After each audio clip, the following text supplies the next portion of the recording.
Hello everyone, welcome back to the session. Myself Saraswati, Assistant Professor, Department of Information Science and Engineering, MIT, Mysore.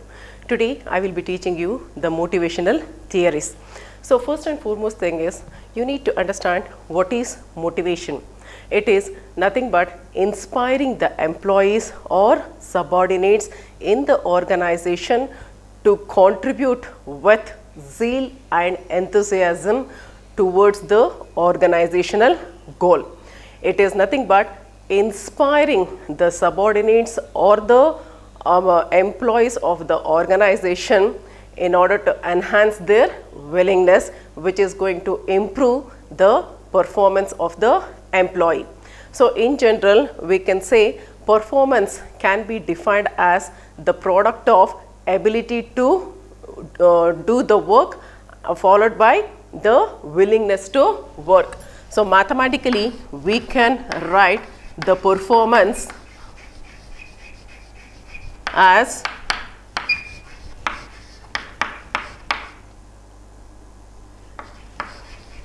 ability to work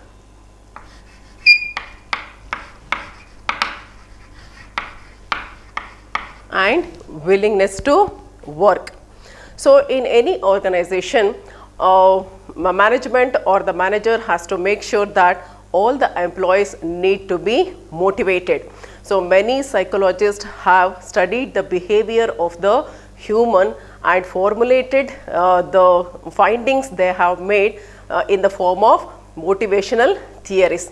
So this motivational theories helps us to understand the human behavior and also what is going to motivate the employees in the organization. Let us have a look into 6 different types of motivational theories you will be having in the syllabus.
So these are the 6 different motivational theories the psychologists have came up with.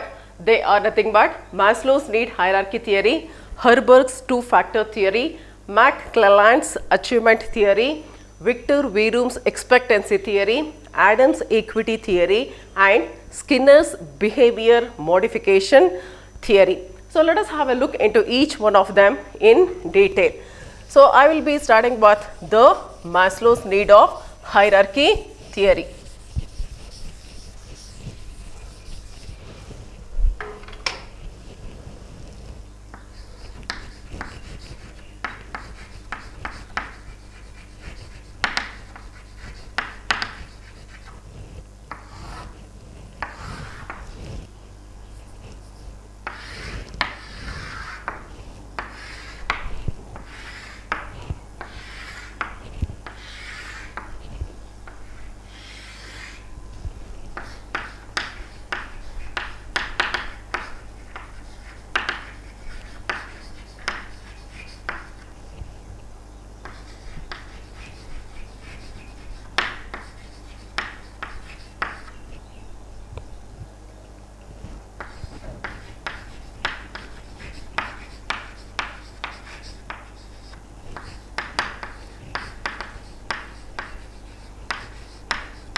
Maslow's need hierarchy theory states that there are 5 different types of needs that needs to be fulfilled by each and every individual who will be working as an employee in any of the organization.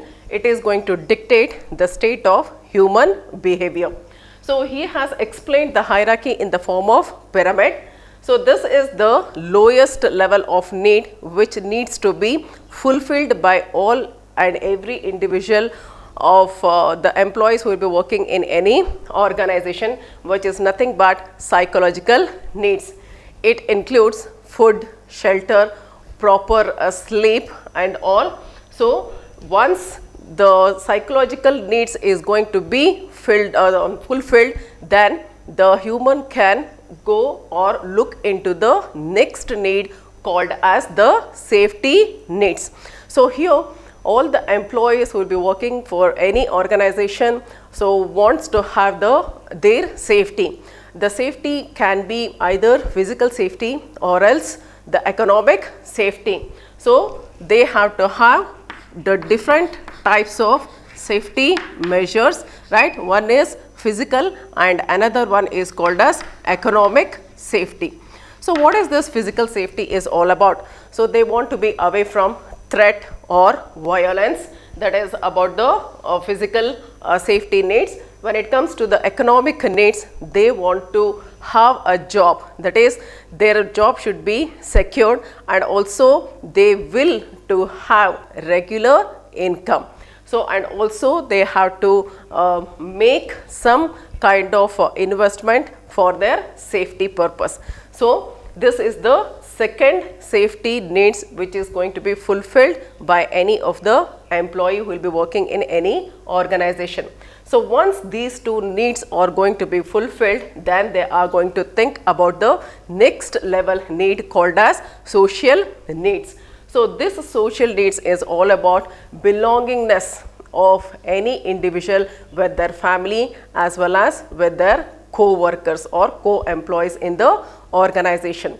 So they are going to like to love and be loved by their family members and also expect that other members in the organization has to accept every individual in the organization.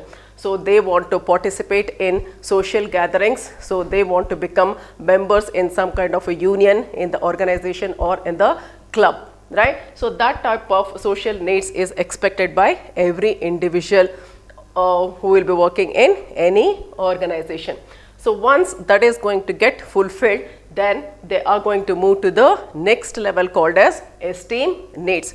So here every individual wants the respect from others. So it is going to be called as self-respect.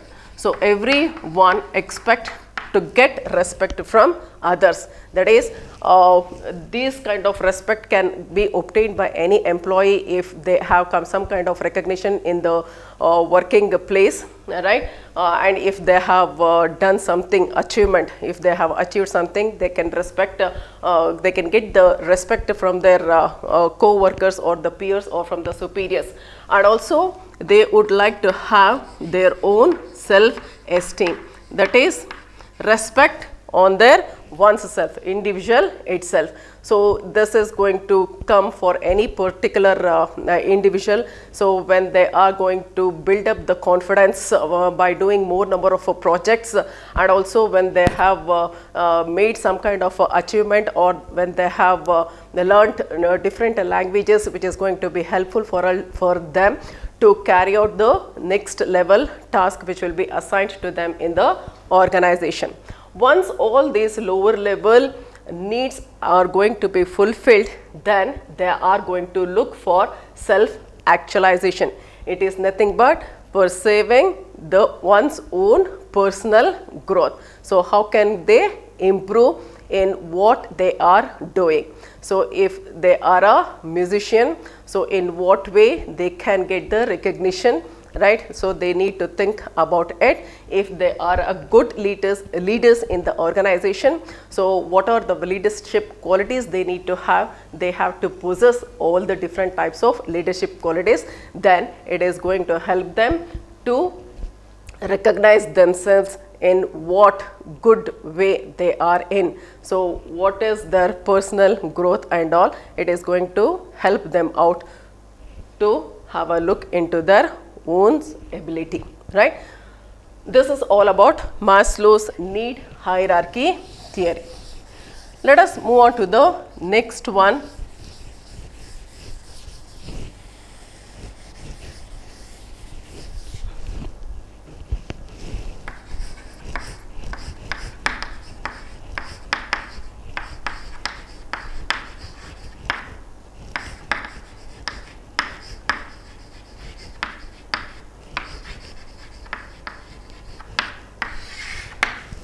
Herberg's two-factor theory. So here there are one set of factors where it is going to provide the job dissatisfaction to many of the individuals who will be working in the organization, and there will be another set of factors which is going to provide the job satisfaction.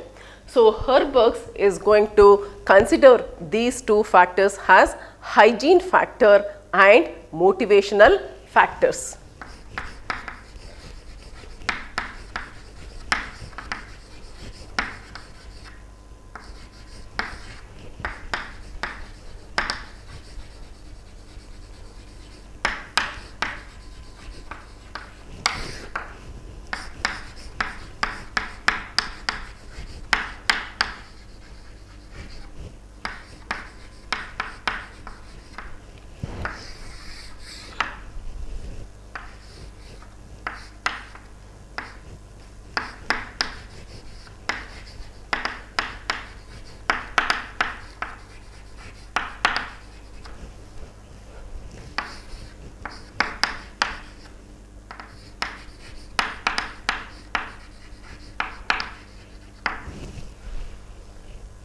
Hygiene factors can also be called as maintenance factors, which is going to provide the individuals the job dissatisfaction if it is not present or if it is absent, and motivational factors are going to be considered as the job satisfaction. So here, what are the hygiene factors that we can consider, right? So the first one is salary or the pay. Employees are going to work in the organization. When the employees have been hired in the organization, they will be allocated with some work. So for whatever the work they will be performing in the organization, they are going to get the pay. It means that the organization is going to fix up the salary for all the employees who will be working in the organization irrespective of any department. So if whatever the work done by the employee, if they are not getting the proper output, then it is going to lead to job dissatisfaction. Then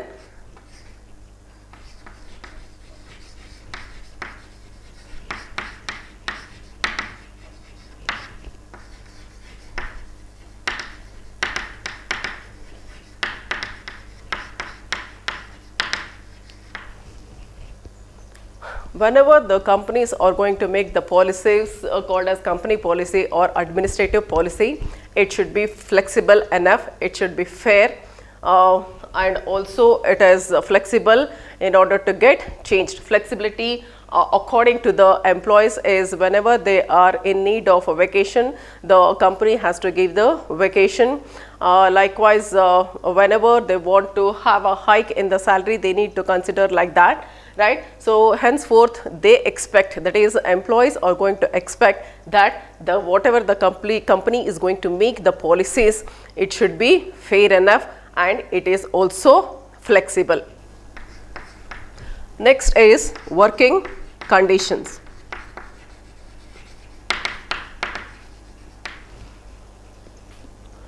To work in any organization, working conditions should be safe, clean and hygienic. So in the working place, whatever the equipments employees will be using, it should be in a proper condition. It needs to be maintained in a proper manner within the organization. Then all the employees will to have the status where it should be familiar and retained for a longer period of time.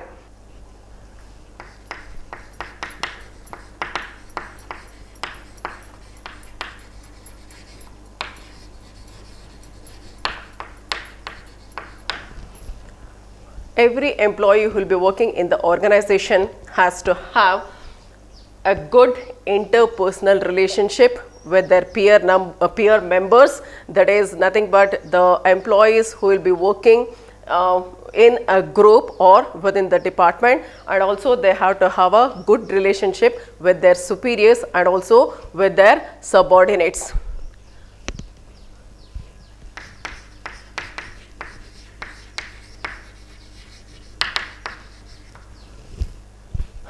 So employees also in need of job security. So if there is no job security in the organization, the employees may be thinking always that anytime they can be removed, and henceforth it is not possible for them to get motivated, and hence it is going to lead to the job dissatisfaction.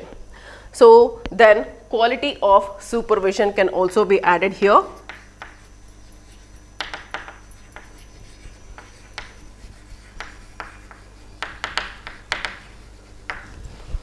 When the job has been allocated to the employees, proper guidance should be received from the superior, right, by every employees who will be working in that particular task. So whenever there is a doubt for any of the employee, it needs to get cleared by their supervisor, and they expect the complete information should be given by the employer or the superior in order to carry out the task and successfully complete that particular assigned task.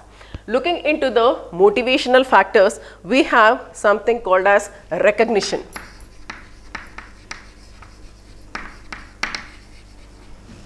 So what is this recognition? When the employees are going to do the task or complete the task within the given time, they need to be recognized by their managers and praised the individuals who has completed the task or the given job. It is going to provide the job satisfaction, thereby it is going to motivate the employee to work or contribute more in future tasks also.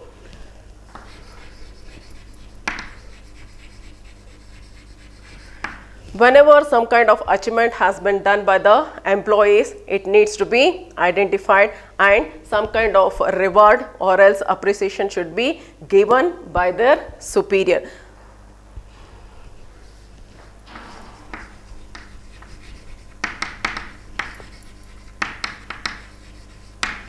Employees always expect the growth in their job, irrespective of whatever the position they are working currently. They always expect a promotion to the next level, so that they can serve in different levels within the organization for a longer period of time.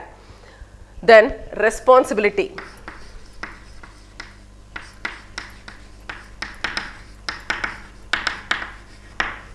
Managers of the organization have to give some kind of responsibility towards the work which is going to be carried out by the employees in the organization. Next is challenging work.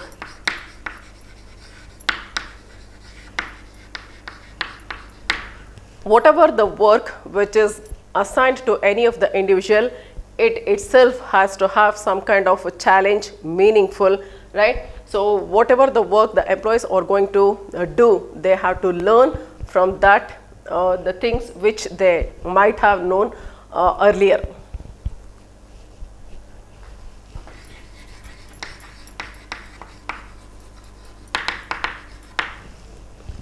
Opportunity is the one thing which is expected by most of the employees, where they want to work in more number of projects, which is very challenging, and also they want to get an opportunity to make the decision about their work and all.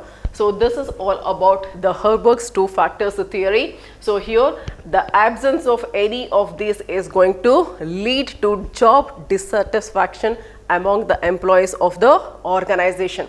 If it has been maintained well within the organization, so all these factors are going to help the employees to give the job satisfaction for whatever the work they are doing in the organization. So let us move on to the next one called as McClelland's achievement theory.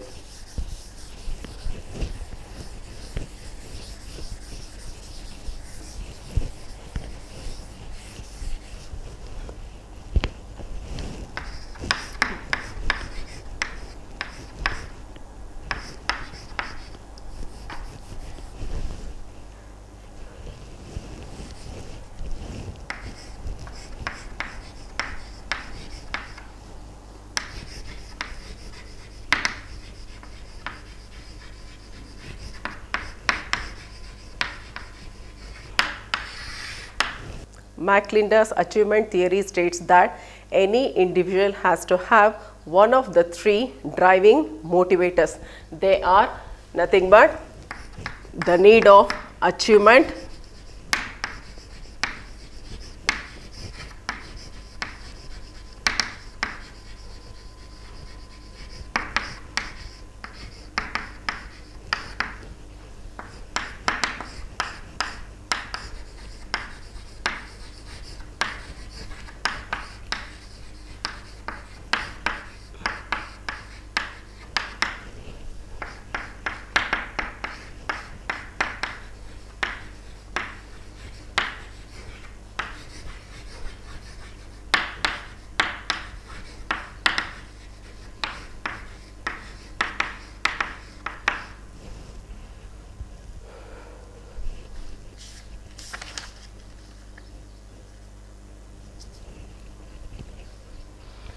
the need of achievement.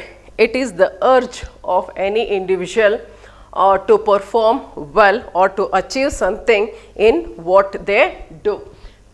It is the urge of a person to achieve something in what they do, right? So example, if the person is a lawyer, then he wants to win the cases. If he is a doctor, he wants to treat more number of patients and wants to achieve or get some name and recognition, right? So likewise, so it is the urge of a person to achieve something in whatever the job they will be doing. Next is need of power. It is the urge of many people to have power. So they want to control others, right? So since they are well disciplined, they expect the same from other person also. So here they enjoy their status along with their recognition. Then the need of affiliation. It is nothing but it is the urge of the person to have interpersonal relationship with the peer members or with the superiors or with the subordinates. So they want to collaboratively work in a group. They avoid conflicts and they want always to be identified and recognized by other person. So they expect other person in the team or in the department to be liked, right? So these are the different achievement theory under McClelland's achievement theory. So moving further, let us have a look into the fourth one, that is Victor Vroom's expectancy theory.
According to Victor Verum's expectancy theory, so here the employee who will be working in the organization is going to think about whenever he is going to put the effort, does he get the expected output or not.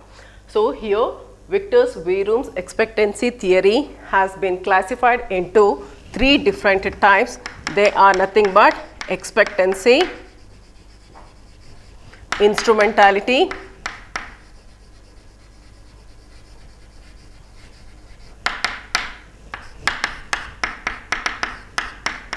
and valence. In order to understand these 3 points, I have written a simple diagram. It means that what is all about expectancy. If the individual is going to put an effort, does it give or result in high performance? It means that if I put high effort, does it lead to high performance? It means if I work hard, it is going to be the high performance to the organization or not. It is the expectancy. Then what is this instrumentality is all about? If I perform well, then it is possible for me to get the required output, right? So this is nothing but the instrumentality. Then what is valence? Valence is whatever the output that have been obtained by any of the employee in the organization, does it value for them or not, right? So what does it mean? Every employee in the organization is going to work for different departments. When they have been hired to work for any of the department, they will be given with the different task. So if they are going to put their high effort, does it lead to high performance? Does it be recognized by their supervisor or the manager? Does they get the praise from it or not? So that is what the expectancy of any individual who will be working in the organization is all about. Then instrumentality. So when they are giving better performance towards the task which has been given to each and every individual, so does the company in turn giving the proper output? Say for example, if the task has been assigned to the individual, if he or she is going to complete the task within the deadline and complete it without any mistakes, then the output, that is the expectation of an individual, is to get some perks or praise. It purely depends upon one individual to another individual. So if X person is willing to get money out of whatever the performance that they have given to the task, so if they get money, they get satisfied. So if the person is willing to get an opportunity to work in more number of projects in future, if they are able to get, because they have given their high performance in order to reach the organization goal, so then they get satisfied. They do not need some time of vacation, they may in need of that is a break from the work. So all those things is not going to help. Depending upon the individual interest in obtaining or getting the output, the supervisor or the manager has to identify the output expected by each and every individual, and accordingly if they are going to give, it is going to definitely motivate the employees to work by putting more effort sincerely for future tasks. So this is all about Victor Verum's expectancy theory. Let us move on to the next one, that is Adams' equity theory.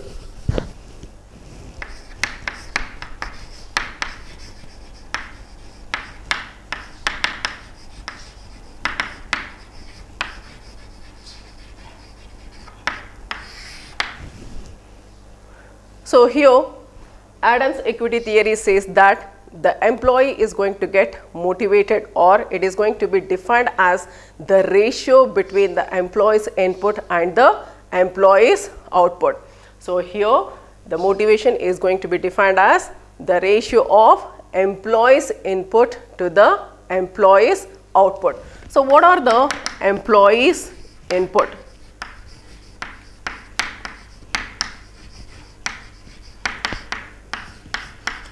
the skills, the performance they are going to make in completing the task, right? So learning many different languages which are needed to complete the job. So the employee's output can be to get the proper salary or pay to their work or perks or incentives. When it comes to intangible means,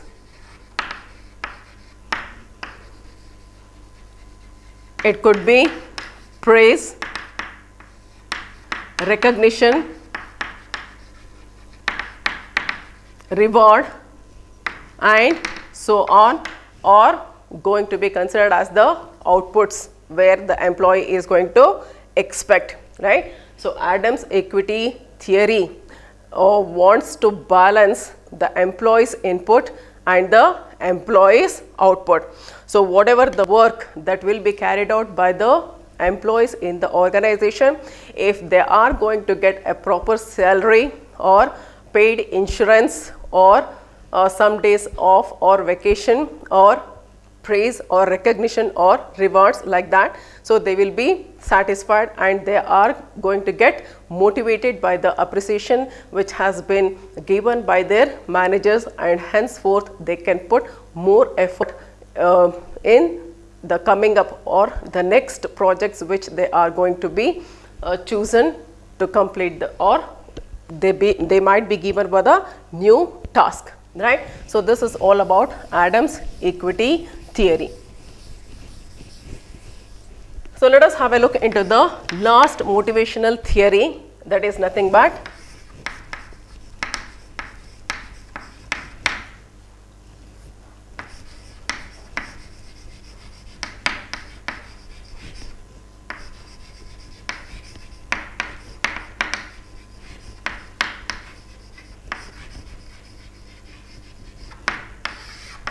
Skinner's behavioral modification theory.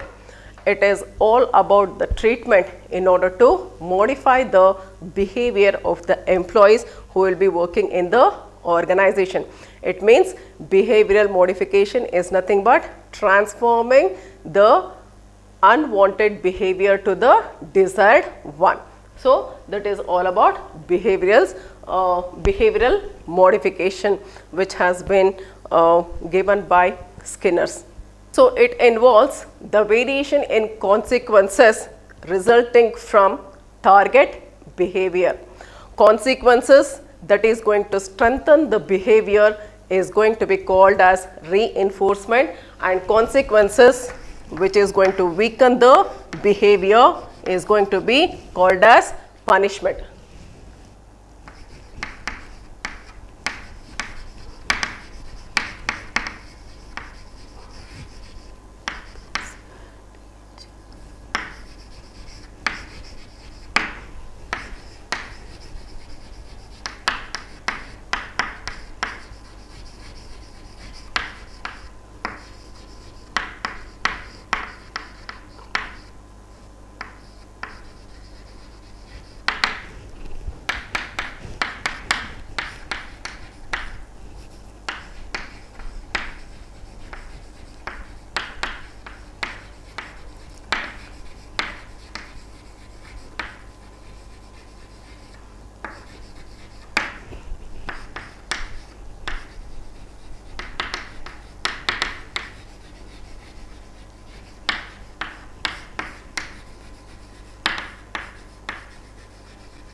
Again, in reinforcement, we have positive reinforcement and negative reinforcement.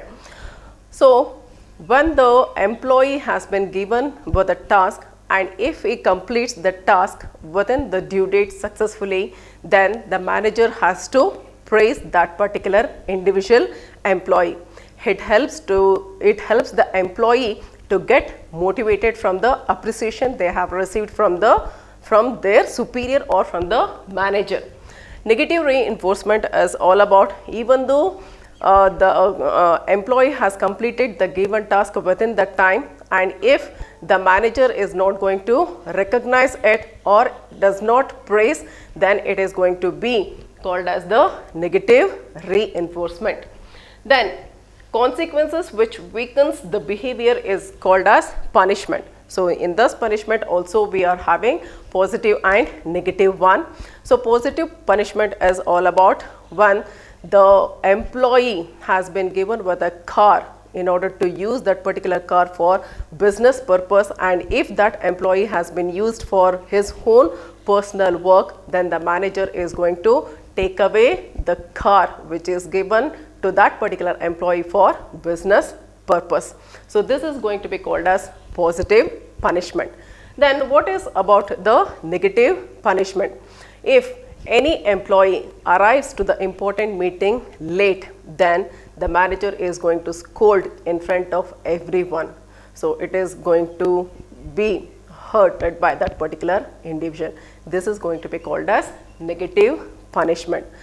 So here from all this theory we can say that whatever the motivational theories we had learnt till now, from this we can understand that there are something which needs to be motivated for the employees in order to work or put their complete effort towards the achievement of the organization goals. So in this case, the manager has to identify whatever the task which has been completed by the employee or whatever the achievement they have done. So they need to identify and praise them or reward them with either cash amount or something else, right? It is going to motivate the employees. Even if they have completed or not up to the mark, whatever the goal which has been given to them or whatever the task which has been given to the employees.